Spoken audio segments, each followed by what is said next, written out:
2014 में जब पहली बार पीएससी आपने दी थी तो उस समय सिलेक्शन नहीं हुआ था, असफल हुई थी, लेकिन शायद वो असफलता की कहानी कहीं ना कहीं सफलता से जुड़ी हुई थी। 2015 में फिर आप 3rd रैंक ओवरऑल स्टेट में आपका आया पीएससी में।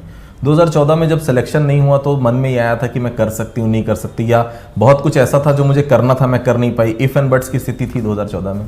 बिल्कुल।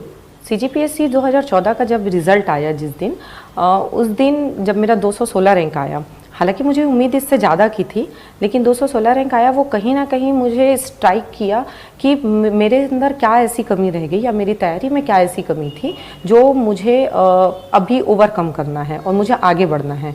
मैंने अपना रिज़ल्ट निकाला, मुझे उसमें जो जो सब्जेक्ट्स मुझे समझ में आए कि इस सब्जेक्ट में मैंने कम स्कोर किया है, अगर इसमें मैं अच्छा स्कोर कर लेती तो मेरी अच्छी रैंकिंग आ सकती थी। मैंने दुगनी तैयारी के साथ उस सब्जेक्ट की तैयारी करनी स्टार्ट की। मैंने स्ट्रेटजी बनाई कि कौन से मेरे वीक सब्जेक्ट हैं, कौन से मेरे स्ट्रॉन्ग सब्जेक्ट हैं, कौन से सब्जेक्ट में मुझे ज़्यादा ध्यान देना पड़ेगा, कौन से सब्जेक्ट में मेरे आंसर राइटिंग अच्छी नहीं है, उसमें मुझे आंसर राइटिंग को सुधारना पड़ेगा, कौन से सब्जेक्ट ऐसे हैं जिसमें अगर मैं थोड़ी बहुत भी तैयारी करूँगी या फिर लास्ट एग्ज़ाम के कुछ एक सप्ताह पहले भी पढ़ूंगी तो मैं उसमें अच्छे स्कोर कर लूँगी। आपको ये स्ट्रेटजी बनानी पड़ेगी। जब तक आप ये स्ट्रेटजी नहीं बनाएंगे और बस आप अंधाधुंध पढ़ते रहेंगे तो आप सफलता के चांसेस आपके कम हो जाते हैं। आप हो सकता है तीसरे अटेम्प्ट में सफल हो, दूसरे अटेम्प्ट में सफल हो, लेकिन आप स्ट्रेटजी बना के अगर आप पढ़ाई करेंगे तो आप फर्स्ट अटेम्प्ट में ही सफल हो सकते हैं।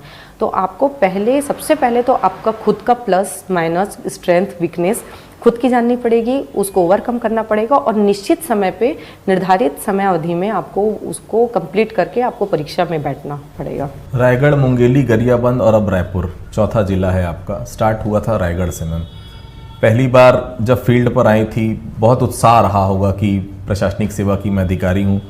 क्या कुछ नया देखने को मिला फील्ड में? ऐसा लगा कि कुछ और बेहतर हम कर सकते हैं? क्योंकि किसी भी आप जॉब में रहें, जनता से सीधे कनेक्ट होने का और जनता की जो तकलीफें उसको दूर करने का, इससे बढ़िया कोई आपको मौका मिलता नहीं, क्योंकि हर अधिकारी से एक अपेक्षा होती है काम जनता की। क्या लगता है वो अपेक्षाएं पूरी हो पाई इन 4 पोस्ट में जहाँ जहाँ आप रहे? मेरी पहली पोस्टिंग थी रायगढ़ और पहली पोस्टिंग हमेशा स्पेशल होती है। जस्ट मैं कॉलेज से निकली थी, मेरा सिलेक्शन हुआ और मैं फ़र्स्ट टाइम किसी सरकारी कार्यालय में मैं एंटर की। मुझे बहुत अच्छे से याद है, मैं फर्स्ट डे जब वो एंटर की थी तो मैंने प्रणाम करके उस कार्यालय को प्रणाम करके उसमें अंदर गई थी। मैं बहुत उत्साह था, बहुत आशाएं थी, बहुत उम्मीदें थी, बहुत सारी चीज़ें दिमाग में चल रही थी कि मुझे ऐसा करना है, मुझे वैसा करना है। जो चीज़ें मैं सोच के रखी थी जब हम इस जॉब में आ जाएंगे, इस सेवा में आने के बाद ऐसा करेंगे, तब वो सारी चीज़ें मैं महसूस कर रही थी। मेरा पहला फील्ड हुआ खरसिया में, जनपद में। वहाँ मुझे स्वच्छ भारत मिशन के तहत काम करने का मौका मिला। वो मेरी लाइफ टाइम मेमोरीज़ में था। हम रात में जाते थे, रात में लोगों को समझाते थे। कुछ लोग जो आप उस समय का सिचुएशन ज़्यादा अच्छा समझते हैं क्योंकि आप लोग उस चीज़ों को बहुत पहले से देख रहे थे। मैं जब उस फील्ड में गई थी तो ओडीएफ लास्ट मोमेंट था, लेकिन फिर भी लोगों को समझाना उस टाइम पे एक चैलेंजिंग था। तो हम नुक्कड़ नाटक करते थे, हम चौपाल करते थे, रात में जाते थे, गांव में जाते थे, उनके साथ खाना खाते थे। एक मेला टाइप का अनुभव होता था क्योंकि गाँव में अगर कोई अधिकारी जाता है तो पूरे गाँव वाले वहाँ पर आ जाते हैं। और वो सब चीज़ें जब मैंने देखा, महसूस किया, तो मुझे लगा कि ये हाईली जॉब सेटिस्फेक्शन है। और उसके बाद जब वहाँ से मैं निकलती थी तो कोई हाथ में मुर्रा लेके आता था, कोई मूंगफली लेके आता था, वो मेरे अवार्ड होते थे। और जब भी मैं किसी गांव से अगर खाली हाथ आ जाती थी तो मुझे लगता था कि आज मैंने कुछ अच्छा काम नहीं किया शायद, क्योंकि मुझे रिवॉर्ड नहीं मिला। तो ये सब चीज़ करने के बाद मुझे लगता था कि ये जॉब हमको ये फील्ड देता है, ये अपॉर्चुनिटीज़ देता है कि हम लोगों के साथ जुड़ के फील्ड में जाके, ज़मीन से जुड़ के हम काम कर सकते हैं। रुचि जी, आज भी किसी महिला का घर से बाहर निकलना उतना आसान होता नहीं, चाहे आप राज्य प्रशासनिक सेवा में रहें, चाहे राज्य पुलिस सेवा में रहें। जब आप घर से बाहर निकलते हैं तो बहुत सारी उंगलियां आपके ऊपर उठती हैं। एक लाइफ का बड़ा इंसिडेंट रायगढ़ में आपके साथ भी हुआ था। क्या उसके बाद ऐसा लगता है कि इंसान टूट जाता है ऐसी चीज़ों को लेकर जिससे उसका कोई लेना देना नहीं रहता है, ऐसी चीज़ों को लेकर जिस पे आम लोगों को या मीडिया को कोई मतलब नहीं होना चाहिए, किसी की व्यक्तिगत जीवन में ज़्यादा लोग एंटर करना शुरू कर देते हैं, टूटता है आदमी इस सब इंसिडेंट से? ये आपकी लाइफ का वो टर्निंग पॉइंट होता है जब या तो आप निखर सकते हो या बिखर सकते हो। बोला जाता है, हम बचपन से सुनते आए हैं, हीरे को भी तराशने की ज़रूरत पड़ती है, उसको भी ठोकर पड़ती है। तो अगर इस प्रकार का कभी भी कोई इंसिडेंस होता भी है लाइफ में, तो आपको अपने ऊपर विश्वास होना चाहिए। जो आप जिसको भी मानते हैं, जिस भी शक्ति को मानते हैं, आपको उस शक्ति पे विश्वास होना चाहिए कि आप जिस रास्ते में आगे बढ़ रहे हैं वो गलत नहीं होने देगा। और अपने खुद पे विश्वास रखिए, सारे अपने जितनी भी पॉजिटिविटी है आप वो रखिए, पेशेंस रखिए, धैर्य रखिए, लक्ष्य को अपना ध्यान रखिए और आप हार्ड वर्क करते चलिए, आप अपना काम करते चलिए। आपको बाकी चीज़ों से आपको मतलब नहीं होना चाहिए।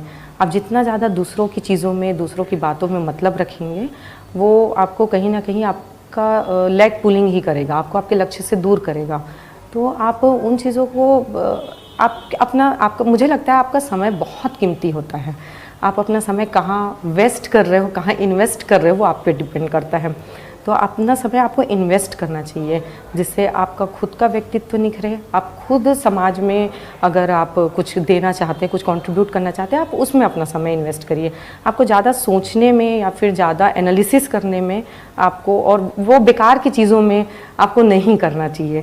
बिकॉज एक्सप्लेनेशन केवल वही लोग सुनेंगे जो सुनना चाहते हैं, या जो लोग जो सुनना चाहते हैं वो वही सुनेंगे। आप चाहे एक्सप्लेनेशन दे चाहे ना दे। मैंने सुना है रुचि शर्मा जी के बैग में कुछ मिले ना मिले, पेपर स्प्रे और ऐसी बहुत सारी चीज मिलेगी, या खुद डरती हैं रुचि, या सुरक्षा के तौर पर ये सब चीजें अपने पर्स में रखती हैं? सच बोल रहा हूँ? नहीं, डरती हूँ ऐसा तो कोई सिचुएशन नहीं है। और हम जिस राज्य में रहते हैं उस राज्य में भी बहुत सुरक्षा है, तो इस प्रकार का तो कोई सिचुएशन नहीं होता। लेकिन हाँ, सेफ्टी के तौर पे कभी अगर हम कुछ ऐसी जगह चले जाते हैं जहाँ पे केवल हम होते हैं अकेले, तो हमें वहाँ पे किसी और की ज़रूरत महसूस ना हो। और ये मैं नॉट ओनली अपने लिए, मैं सभी लड़कियों के लिए भी बोलना चाहूँगी, लड़कों के लिए भी बोलना चाहूँगी कि सेल्फ डिफेंस आना चाहिए। सेल्फ डिफेंस की चीज़ें आपके पास होनी चाहिए, ताकि आप कभी क्रिटिकल जैसे लाइक पेपर स्प्रे जब आप किसी क्रिटिकल सिचुएशन में अगर आप फंसे हैं, तो आप उस क्रिटिकल सिचुएशन से बाहर निकल सकें, आत्मरक्षा आप कर सके अपना। जीवन साथी भी चुन लिया है आपने, ये भी सुनाई आ रहा है कि राज्य प्रशासनिक सेवा के अधिकारी से रुचि शर्मा शादी करने वाली हैं। क्या ये भी पहले से तय था, जैसे बीएससी तय था 10वीं के बाद की राज्य प्रशासनिक सेवा के ही किसी अधिकारी से शादी करनी है? नहीं, ये बिल्कुल भी तय नहीं था। ये बस क्या बोलना चाहिए उसे, बस रब ने बना दी जोड़ी टाइप का, बस आगे बढ़ गया। सम सिचुएशनल चीज़ें हुई, कुछ सिचुएशंस ऐसे बने जिसकी वजह से ये आगे हुआ। ये कुछ बताना चाहेंगे उनके बारे में? हाँ सर, अभी राज्य प्रशासनिक सेवा के भी अधिकारी हैं। मैं वापस शो पे आता हूँ कि बहुत सारा यूथ रहता है, वो आज की डेट में कंफ्यूज है बहुत ज़्यादा। मैं ये भी कर लूँ, मैं ये भी कर लूँ, ठीक है 2 साल नहीं हुआ पर 2 साल बाद मैं ये कर लेता हूँ, तीसरे साल में वो कर लेता हूँ। क्या एक डेडिकेशन होना चाहिए आपका, एक लाइन तय होनी चाहिए, या ऐसा नहीं होना चाहिए कि 5-7 साल 8 साल आप दे रहे हैं पीएससी की परीक्षा में, यूपीएससी की परीक्षा में 8-8 10-10 साल आप दे रहे हैं? नुकसान होता है पहले 1-2 साल में आपको क्लियर सिचुएशन पता चल जाती है कि आप कर सकते हैं या नहीं कर सकते? बिल्कुल, अगर आप तैयारी कर रहे हैं तो आपकी स्ट्रेटेजी होनी ही चाहिए कि आपको कौन से सब्जेक्ट्स करने हैं, कितने टाइम लिमिट में करने हैं, आपका मंथली टारगेट क्या है, आपका ईयरली टारगेट क्या है। जब आप इस टारगेट के हिसाब से काम करते हैं तो आपको पता चल ही जाता है कि आप सही दिशा में जा रहे हो कि नहीं, आपको उस पढ़ाई में या फिर उस फील्ड में इंटरेस्ट आ रहा है कि नहीं। आपको वो सारी चीज़ें समझ में आने लग जाती हैं। कई बार सिचुएशंस ऐसे होते हैं कि आप फर्स्ट अटेम्प्ट में नहीं क्लियर कर पाते हैं, सेकेंड अटेम्प्ट में करते हैं। कई बार ऐसे होते हैं कुछ आप माइनर नंबर से चूक जाते हैं, थर्ड अटेम्प्ट में करते हैं। लेकिन हाँ, आपको ये स्थिति क्लियर हो जाती है कि मैं जब बेसिक से चूक रहा हूँ, तो अगर मैं ये कमियों को अपने पूरा कर लेता हूँ तो नेक्स्ट ईयर में बिल्कुल मैं सफल हो जाऊँगा। आपको स्ट्रेटेजिकली ही आगे बढ़ना चाहिए। आपको अगर कोई भी आप काम कर रहे हो, अगर किसी भी फील्ड में हो, करियर के किसी भी पायदान में हो, जो भी आप लक्ष्य आप उस करियर में चाहते हो, आप अगर समयबद्धता होके, आप अगर कर्तव्यनिष्ठ हैं, अगर आप कड़ी मेहनत करते हैं, तो आप भले ही फर्स्ट अटेम्प्ट में ना पाएँ, सेकंड अटेम्प्ट में ना पाएँ, लेकिन थर्ड अटेम्प्ट में आप पा ही लेंगे। एक अधिकारी और जनता के बीच संवाद और जो एक अपनापन होता है मैम, आजकल दिखता नहीं वो। क्या इसके लिए जिम्मेदार अधिकारी हैं, जनता है? क्योंकि वो अपनापन, पहले बहुत सारी चीज़ें हम देखते थे, धरना प्रदर्शन हो रहा है, कहीं बातचीत से बहुत सारी चीज़ सॉल्व हो जाती थी। क्या वो डिफरेंस बढ़ते जा रहा है, अधिकारी फील्ड में कम जाते हैं इसके कारण है, या कोई दूसरा कारण आप मानती हैं? वो सामंजस्य जो था वो सामंजस्य अब नहीं रहा, फील्ड में नज़र भी आता है। ऐसा नहीं कहा जा सकता, क्योंकि कई बार हम जाते हैं जब फील्ड में धरना प्रदर्शन होता है या फिर कई बहुत सारी रैलियां भी होती हैं, पर हम जब जाते हैं उनको समझाते हैं, हम भी उनकी बातें सुनते हैं, वो हमारी बातें सुनते हैं, समझते हैं, तो निश्चित रूप से वो सारी चीज़ें वहीं पे सॉल्व हो जाती हैं। हाँ, कुछ चीज़ें ऐसी होती है जब वो नहीं सुनना चाहते, या फिर अगर वो कुछ इस प्रकार के सिचुएशन में होते हैं सामने में कि उनको लगता है कि हम उनकी बातों को ध्यान नहीं दे रहे हैं, तो वो और उग्रता से सामने आते हैं। लेकिन जब हम उनको अच्छे से समझाते हैं, प्यार से करते हैं, बातचीत करते हैं, तो मुझे नहीं लगता कि कोई भी समस्या का समाधान नहीं हो सकता। बातचीत से हर समस्या का समाधान हो जाता है। एक आखिरी सवाल मैम, जो बच्चे आज चाहते हैं कि वो यूपीएससी सेलेक्ट हों, पीएससी सेलेक्ट हों, 3 से 4 साल का मेजर समय होता है उनके पास, किन बातों का ध्यान रखना चाहिए? अगर मैं आज से चाहता हूं कि मुझे पीएससी फाइट करनी है, पीएससी सेलेक्ट होना है, किन बातों का ध्यान मुझे रखना चाहिए? सबसे पहले आपको सिलेबस का ज्ञान होना चाहिए। आप जिस भी फील्ड में तैयारी कर रहे हैं, मैं अगर सीजीपीएससी की बात करूं, तो वो 3 चरणों में होता है। एक प्रीलिम्स होता है, ऑब्जेक्टिव पैटर्न, फिर डिस्क्रिप्टिव पैटर्न में मेंस, और फिर इंटरव्यू। तो आपको ये पता होना चाहिए कि आप जो जिस भी फील्ड से हैं, आपके प्लस सब्जेक्ट क्या हैं, आपके कौन से सब्जेक्ट है जिसमें आप अच्छा स्कोर कर सकते हैं, कौन से सब्जेक्ट है जिसमें आप अच्छा स्कोर नहीं कर सकते। लेकिन यहाँ पे क्योंकि आपके पास ऑप्शनल सब्जेक्ट नहीं होते, तो आपको सारे सब्जेक्ट में मेहनत करनी है। तो आप उसके अनुसार अपना टाइम डिवाइड करिए, अपनी डेली रूटीन बनाइए, मंथली रूटीन बनाइए, आप ऑब्जेक्टिव क्वेश्चंस आप सॉल्व करिए। अगर आप मेंस में जा रहे हैं तो आप ज़्यादा से ज़्यादा समय अपना लेखन शैली में लगाइए। जितना बढ़िया आपका उत्तर लेखन होगा, जितना सटीक उत्तर लेखन होगा, उतने ज़्यादा मार्क्स आपको मिलेंगे। और उसके बाद फिर इंटरव्यू की तैयारी करिए। इंटरव्यू की तैयारी मैं देखती हूँ कि हमारे जो अभ्यर्थी हैं, एस्पिरेंट्स हैं, प्रीलिम्स की तैयारी और मेंस की तैयारी जितने लगन से, मेहनत से करते हैं, इंटरव्यू की तैयारी में वो उतना ध्यान नहीं देते। एक्चुअली में आपका इंटरव्यू 150 नंबर का होता है।